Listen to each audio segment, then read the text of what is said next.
سید زادے نے پڑھا، یہ ان کے لہو کی وراثت ہے۔ اور میں سادات کی اجازت سے ایک واقعہ پڑھتا ہوں۔ لاٹھی دیکھ کے حسین کے سامنے آ گئی، کہنے لگی حسین تیرے مجھ سے دو رشتے ہیں، خون کے رشتے میں تو میرا بیٹا ہے، شریعت کے رشتے میں تو میرا امام ہے۔ اگر تو امام نہ ہوتا میں تیرے راستے میں دروازے کو کبھی نہ چھوڑتی، تجھے کبھی نہ جانے دیتی۔ لیکن بیٹے جب میرے بابا کو رمضان میں جان لگی تھی تو کئی دنوں سے جنوں کے رونے کی آواز آتی تھی، وہ جنوں کا نوحہ سنا کرتی تھی۔ اور جب تیرے بھائی حسین کو شہید کیا گیا تو میں اسی طرح سے جنوں کے رونے کی آواز سنتی تھی۔ حسین آج 7واں دن ہے، قبر نبی میں چراغ نہیں جل رہا، میں چراغ جلاتی ہوں آدھی بجھا دیتی ہے۔ حسین جنوں کے ماتم کی آواز آ رہی ہے، حسین جہاں تیرا دل چاہے چلے جانا، لیکن بیٹے عراق نہ جانا۔ حسین نے کہا عراق کیوں نہ جاؤں؟ کہ آدھی رات کو تیرا بابا علی مصلی پہ بیٹھ کے ماتم کرتا تھا اور رو رو کے کہتا تھا ہائے عراق، ہائے عراق۔ ماں کا ماتھا چوما اور کہا اماں میرے گھر میں عباس بن کے رہو۔ فاطمہ زہرا کی حویلی کی نگہبان بن گئی، مطمئن حسین چلے گئے، فاطمہ زہرا کو چھوڑ کر عباس کی ماں موجود ہے، عباس کی ماں موجود ہے۔ عباس سے قسم اٹھوائی تیرے بازو جب تک سلامت رہیں گے، زینب کی چادر سلامت۔ اور اب بشیر آ گیا واپس۔ مدینے والوں، مدینے کے سردار آ گئے، لاٹھی کی ٹیک لے کر آئی، بوڑھی ہو چکی تھی لیکن اتنا روپ تھا، ایک دوسرے سے مخلوق کہہ رہی ہٹو راستہ دو، اب الفضل عباس کی ماں آ رہی، قبر نبی کی ٹیک لے کے کھڑی ہو گئی۔ کہا کون ہے بشیر؟ کبھی بھی میں۔ تم نے کہا حسین آ گیا، کبھی بھی میں نے حسین کا نام تو نہیں۔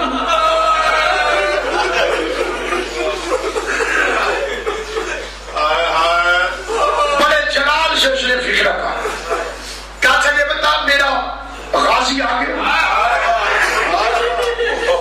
بشیر کہتا ہے میں حیران ہو گیا، یہ واقعی عباس کی ماں، واقعی عباس کی ماں؟ کہتے جرت تھی نہیں لیکن میں نے پوچھ لیا، میں نے کہا بی بی تجھے تو حسین سے زیادہ پیار تھا، اپنا بیٹا بہت پیارا نکلا، نہ حسین کا پوچھا نہ اکبر کا نہ قاسم کا، تو نے اپنے بیٹے کا پوچھ لیا عباس کا۔ رو کے کہنے لگی عباس سے پیار کی وجہ سے نہیں پوچھ رہی، بڑی عجیب عجیب خبریں سن رہی ہوں، کوئی کہتا حسین مارا گیا، کوئی کہتا ہے زینب خیر ہو گئی۔ عباس کا اس لیے پوچھا ہے اگر میرا غازی زندہ ہوا تو ساری خبریں غلط ہیں، نہ حسین کو کچھ رہے گا نہ زینب اشیر ہوئی ہوگی، بدلو۔ بشیر کہتا ہے اب مجھے سمجھ آئی، میں نے کہا بی بی انا للہ ہے وہ انا الیہ راجعون، بی بی تیرا عباس مارا گیا، تیرا عباس مارا گیا۔ دوسرا سوال پوچھو اوپر دلیل کیا ہے؟ دوسرا سوال پوچھا اچھا یہ بتاؤ پہلے غازی مارا گیا کیا حسین شہید ہوا؟ کیا بی بی غازی پہلے مارا گیا؟ اب آ گئی الحمدللہ، اللہ تیرا شکر ہے میں فاطمہ زہرا سے شرمندہ نہیں ہوں۔ قبلہ ایک عجیب فکرہ بزرگ ذاکرین پڑھتے تھے، بزرگ ذاکرین کا سبھی فکرہ ہے کاظمی صاحب، سادات الزام کو آج کی رات کا پرشہ دیتے ہوئے یہ فکرہ کہنا چاہتا ہوں۔ میں نے بزرگ ذاکرین سے سنا کہ ایک مرتبہ تڑپ کے کہہ دیا اچھا بشیر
انت السمیع العلیم وتب علینا انک انت التواب الرحیم. خدایا شہزادی کونین کا صدقہ مجلس عزا کو منظور و مقبول فرما. حضرت بالفضل عباس کو ہم سے راضی فرما. جناب ام البنین کی بارگاہ میں اعلان ہو کے ہدیہ مشرف قبولیت عطا. یہ کنیز زہرا تجھے اپنی شہزادی کے خالی لوٹنے کا واسطہ اپنی مجلس سے کسی عزادار حسین کو خالی واپس رکھا. سب کی چھولیوں کو حسن حسین کے صدقے سے لبریز فرما. خدایا قوم کو قائد ملت جعفریہ کی عظمت عظیمت بلندی اور نگاہ کو سکن کے سمجھنے کی توفیق عطا فرما. گمراہ ہو کر بھٹکنے کی بجائے اپنے مرکز سے جڑنے کی توفیق عطا فرما. امام حسین کا صدقہ بانی مجلس کی والدہ کے درجات عباس کی ماں کی بارگاہ میں بلند فرما. ذاکر شاہ صاحب کی والدہ گرامی کے درجات بارگاہ فاطمہ ام البنین میں بلند فرما. حاضرین کے جمیع مرحومین مومنین و مومنات کی مغفرت فرما. اتنے حاضرین ہیں جو بیمار ہیں بی بی ام البنین کا صدقہ و نصیحت کامل واجب. اے شہزادی ام البنین تو بغیر بازوں کے سخاوت کرنے والے کی ماں ہے. تجھے اپنے بچے کی وفا کا واسطہ کسی مومن یا مومنہ کو خالی واپس رکھ. سب کی چھولیوں کو حسن حسین کے صدقے سے لبریز. بی بی اپنے بچے کا صدقہ وفاؤں کی خیرات عطا فرما. ایک سیدادی علی نے خدایا نصیحت کامل واجب عطا. خدایا محمد و آل محمد کے صدقے میں وطن عزیز سے بڑے عظیم ترین حالات سے دوچار ہیں. بڑے خطرناک حالات ہیں. حضرت عباس کے سائے میں سرزمین پاکستان کو رکھ. دہشت گردوں کو نیست و نابود کر اور ان کو بے نقاب کر کے ذلیل و خوار کر. خدایا حسین کے دوستوں کی اگر حکومت ہو تو اسے قائم و دائم کر. حسین کے دشمنوں کو ذلیل و رسوا کر. آل محمد کی عزت و عظمت کا واسطہ عزاداری امام کو عروج و غلبہ عطا فرما. دشمنان عزاداری کو نیست و نابود فرما. ہمیں ولایت علی و عزا حسین پہ قائم رکھ اور اسی میں موت عطا فرما. ہمارے وارث کو اجازت ظہور عطا فرما. زیارت اور نصرت صاحب امر کی توفیق عطا فرما. اللہم عجل لولیک الفرج. اللہم صل علی فاطمہ و ابوہا وبالہا وبنوہا. اللہم صل علی